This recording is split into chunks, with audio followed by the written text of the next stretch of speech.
Next up, we've got Target Arm. Their last but not least, Target Arm is out of Connecticut. Let's hear a nice warm welcome. It's always hard to go first and last. Let's hear it. Target Arm. Last one for everybody. Okay, first of all, I'm Jeff McChesney. I'm the CEO and founder of Target Arm, and I'm going to present this vision of the future for you.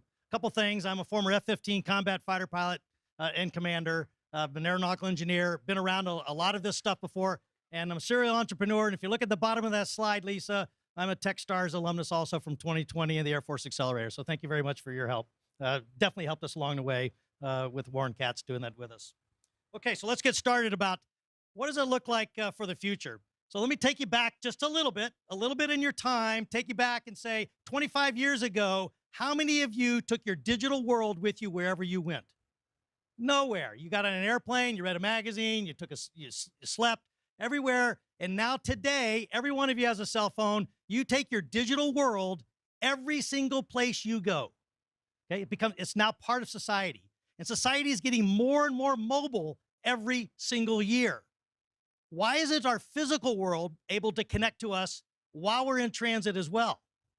And the answer is, it's very difficult to do aerodynamically until now, because we've solved that problem, and our device is called Tular. Tular enables the launch and recovery of both rotary and fixed-wing drones from any moving vehicle, plane, train, car, even that ship right there behind us, okay? And we do it autonomously. And the key to that is that we can already do it up at 65 miles per hour, and I'm going to 300 miles per hour even off of airplanes. Okay, so right now we're moving forward on it. I'll show you a short video right now of our current Air Force contract where it's on a trailer to move nuclear munitions. I hope. Did it? No, it missed it. Can you guys play that? Is this a PDF? I'll adapt with you if I can. Is it going to play? It's not going to play. Okay, you saw the video, a short video in the earlier portion where we can land and take off, and it comes in horizontally. I'm sorry you can't see it from the one that we're just showing right here. I'll adapt with you guys. But you can see it on the left-hand side here. That capability is that we enable the drone to be autonomous, fly itself in on a horizontal manner into the device, which is called Tular, and those pins close down on it and actually capture it. And Tular is a separate robot. It makes its own decisions, hands-free. The operator could be 1,000 miles away. It doesn't matter. Okay, because of this, we're dual use. We can be on anything that's moving, and we can change the size by adding pins or reducing the size of pins. So package delivery, which I'll talk about a little bit more in the top left quadrant, huge productivity improvements. The military obviously is very interested in this, and why? Is because their vision is they don't like to stop, get out of an armored vehicle to set up a drone and recover it and get shot in that process. They'd rather do it while they're moving forward and prosecuting an attack. The others are up there, first responders, oil and gas, across the board, anything that is in a windy condition or that you're moving, it's the same thing to Tular. It's a huge market potential. We're looking at $22 billion market potential for just two markets, just in the United States. In package delivery, it's a $17 billion total market potential. And it's a $5 billion potential for the DoD. Many other use cases, as I talked about before. Our business model is a direct-to-sales model doing B2B and B2G. Take a look at the competing technologies. If you take on the left-hand axis, which is being able to operate at speed versus stopped, and able to use all drones, whether they're rotary or fixed wing, on those two axes, we own that top right quadrant. And we've established 7 strategic partnerships, including Valkyrie, who's sitting in the back here as another competitor in this competition with us. Everybody else is in the lower left-hand quadrant, stopping and using static vertical recovery, not horizontal like us. I can't quite see this to see which one we're on, sorry. Okay, main barriers to entry. We've got many, many barriers to entry. The primary one is an aerodynamic problem. We've been trying to solve this, and being an aeronautical engineer myself, we've been trying to solve it for like 100 years, and we've done it. We can actually do this now, and we can do it routinely, and it's worked since the very first time we tried it. We got deep industry expertise from myself, my co-founder, Ryan. You take a look at the engineering capabilities that we already possess inside the company. We need to scale up, and we're doing a raise to do that. But we're able to execute on everything that's shown on there. That's part of my team right there. We've got aeronautical, all engineering disciplines across the board, and we use outsourced disciplines for the ones we don't have. Well, one other thing I'd like to mention there, board of directors, one of our board of directors with an exit, $1.2 billion. Okay, why now? I've lined up our marketing potential of where we are talking with our customer discovery. The primary customer discovery is DoD today. They're paying non-dilutive funding. They're giving us the capability to build out our system. We're still in the prototype stage, but they're giving us that capability right then, followed by oil and gas, and I initiated the customer discovery on oil and gas 2 months ago. I'll follow that by package delivery in about a year, and the reason is the airspace is not authorized by the FAA to launch drones out of the vision of the pilot. That's coming. The rules are coming very quickly, and when they do, we're going to end up taking that market. That aligns with our technology roadmap, and in the bottom on there, it aligns with our funding roadmap as well. We've had 5 DoD contracts. We've had a contract with BAE Systems. Things are going extremely well, and we're currently working on an Air Force contract.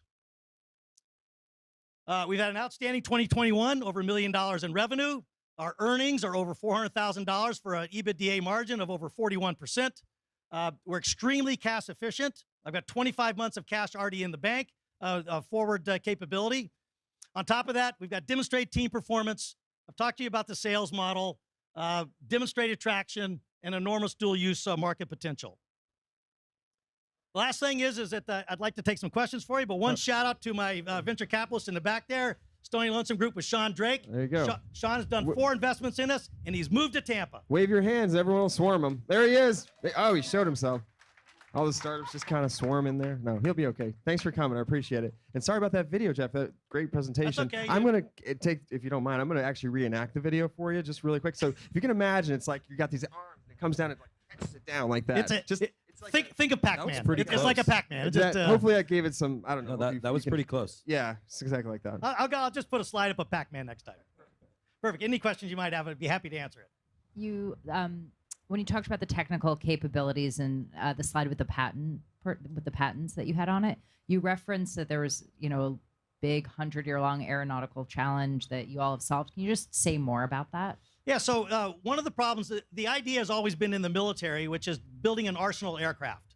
So having either a dirigible or an aircraft flying, being able to carry a fighter or being able to launch people on and off of it. And they've tried it over and over and over again throughout history. Lots of danger, lots of bad crashes and fatalities as well. So that was the initiation of how I came up with the idea, actually through a DARPA request. And I filed the patent because of that. It came to me as soon as I read what the problem was, I said, this is exactly how I'd solve it. And I filed the patent the next day. Does that answer your question? I just want to make sure I did. Yeah, it does. Okay, Thank you. Any other questions? I can ask a follow-up question. Great. This is a damned if you do, damned if you don't question, but I noticed the 25 months of runway. Yep. So some might say, gosh, that's a lot of runway. Are there things you could maybe be doing a little bit more quickly, or how do you think about the velocity of the opportunity? So it's a great question and very germane, actually. So what I've done now is we've been working on the development side, getting us what's called technology readiness level 7 in the military, right at MVP in the commercial world. Is I've been getting that ready to go so I can hit the market with a really, really good product. We're scaling up right now. We're hiring as we speak. So it's to actually increase that velocity right now. 7 months.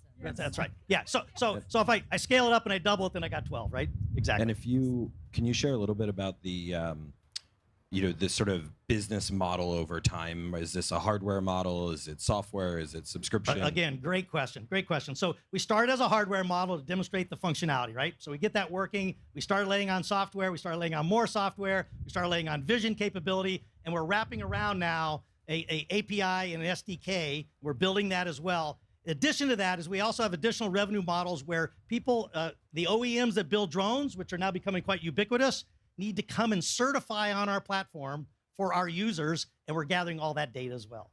So we have a full, I had 5 previous startups all in the software business as well. So, can you explain in your non-military commercial applications exactly how you're creating value for these companies, like an example, and what sort of the financial benefit it is to them? Sure.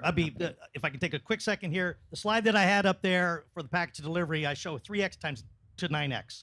I talked to FedEx. They gave me some financials to work with, some ballpark financials. I ran a financial model. We looked at it that we can increase the productivity through that truck on its 8 hours a day 3 times. Okay, driving down the price and total life of the truck and the driver drove that price down, and we got a 3 times productivity. What we do, because it's autonomous, we enabled now the driver to leave the truck, giving us 3 times more utility over 24 hours, giving us a 9x capability. That is a huge, huge step function jump for FedEx, UPS, and others in that world. All right, and we're at time. Thank you all very much. Thank you, Target Arm.